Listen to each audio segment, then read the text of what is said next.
50 నియోజకవర్గాలు అక్కడ ఎవరు పోటీ చేస్తే బాగుంటుందని అభ్యర్థులతో సహా లేఖను కాపు సంక్షేమ సేన అధ్యక్షులు చేగొండి హరిరామ జోగయ్య విడుదల చేశారు. ఇప్పుడు మరో 10 మంది అభ్యర్థులతో కూడిన మరో లేఖను హరిరామ జోగయ్య విడుదల చేశారు.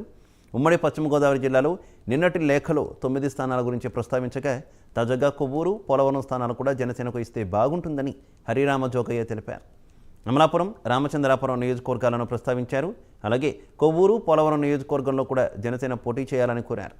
విజయవాడ పడమర, కావలి, రాజంపేట, రాజోలు, పుట్టపర్తి, ధర్మవరం నియోజకవర్గాలను ప్రస్తావించి అక్కడ పోటీ చేయాల్సిన అభ్యర్థుల గురించి లేఖలో పొందుపరిచారు.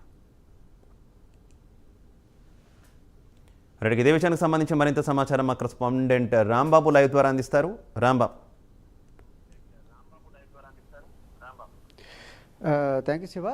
నిన్న 50 నియోజకవర్గాల్లో జనసేన పోటీ చేస్తే బాగుంటుంది, ఏ అభ్యర్థులు ఎక్కడెక్కడ పోటీ చేస్తే బాగుంటుంది, ఎవరు పోటీ చేస్తే బాగుంటుంది అనే అంశాలను లేఖలో ప్రస్తావించిన కాపు సంక్షేమ సేన అధ్యక్షుడు హరిరామ జోగయ్య మరో 10 చోట్ల ఈ కొద్దిసేపటి క్రితం మరో 10 అసెంబ్లీ నియోజకవర్గాలను కేటాయిస్తూ వీటిలో కూడా జనసేన పరిశీలిస్తుంది. ఇక్కడ కూడా అభ్యర్థులు పలానా వ్యక్తులు ఉన్నారని కూడా పేర్కొనడం జరిగింది. అలా చూసుకుంటే నిన్న తూర్పుగోదావరి జిల్లా, ఉమ్మడి తూర్పుగోదావరి జిల్లాలో 10 మంది కేటాయిస్తే మరొక 2 ఏదైతే అమలాపురం, అదే రకంగా అమలాపురం, రాజోలు స్థానాలను కూడా కేటాయించడం జరిగింది.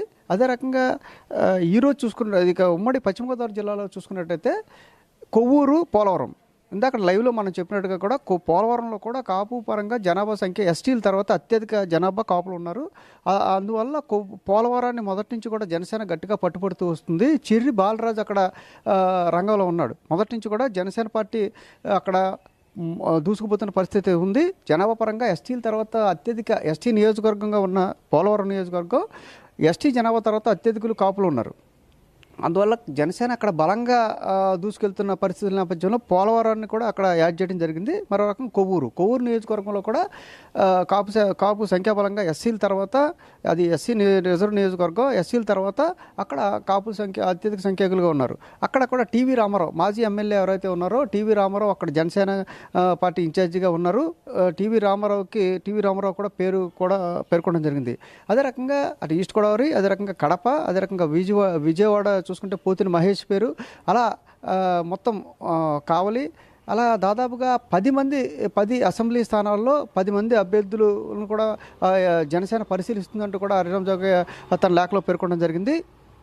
మొత్తంగా మొదటి నుంచి కూడా కాపు సంక్షేమ సేన అధ్యక్షుడు హరిరామ జోగయ్య 60 నుంచి 70 స్థానాలు ఖచ్చితంగా జనసేనకి ఇస్తే బాగుంటుందని కూడా పేర్కొంటూ వస్తున్నారు. 70 నియోజకవర్గాల్లో దాదాపుగా గతంలో ఎన్నికల్లో పోటీ చేసినప్పుడు 10,000 పైగా మెజార్టీ వచ్చిందని పేర్కొంటూ వస్తున్నారు. ఖచ్చితంగా 60 నుంచి 70 మధ్యలో ఉండాలని ఆయన చెబుతూ వస్తున్నారు. అదే రకంగా నిన్న 50 నియోజకవర్గాలు అక్కడ ఎవరు అభ్యర్థులు ఉంటే బాగుంటుంది అనే లిస్టు రిలీజ్ చేసిన హరిరామ జోగయ్య కొద్దిసేపటి క్రితం మరో 10 నియోజకవర్గాలు అంటే మొత్తం 60 అసెంబ్లీ నియోజకవర్గాల్లో జనసేన చాలా బలంగా ఉంది.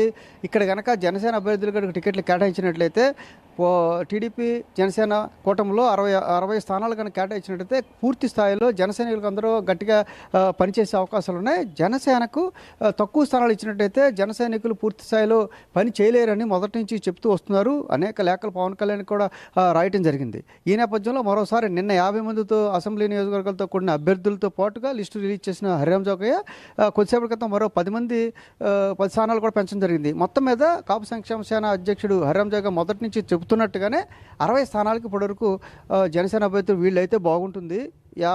ఈ స్థానాలు ఏ స్థానాలు అయితే జనసేన బలంగా ఉందో వాటిని ఒక సర్వే ద్వారా ఒక నివేదిక ద్వారా తెప్పించుకుని పంపిస్తున్నానని కూడా చెప్పడం జరిగింది. దాంతోపాటుగా మరో 10 అంటే మొత్తం 60 అసెంబ్లీ స్థానాల్లో జనసేన ఖచ్చితంగా పోటీ చేస్తే బాగుంటుంది అని తన అభిప్రాయాన్ని అక్కడ ఎవరెవరు ఉండాలో కూడా హరిరామ జోగయ్య లేఖలో పేర్కొన్నది కూడా మనం పరిశీలించవచ్చు.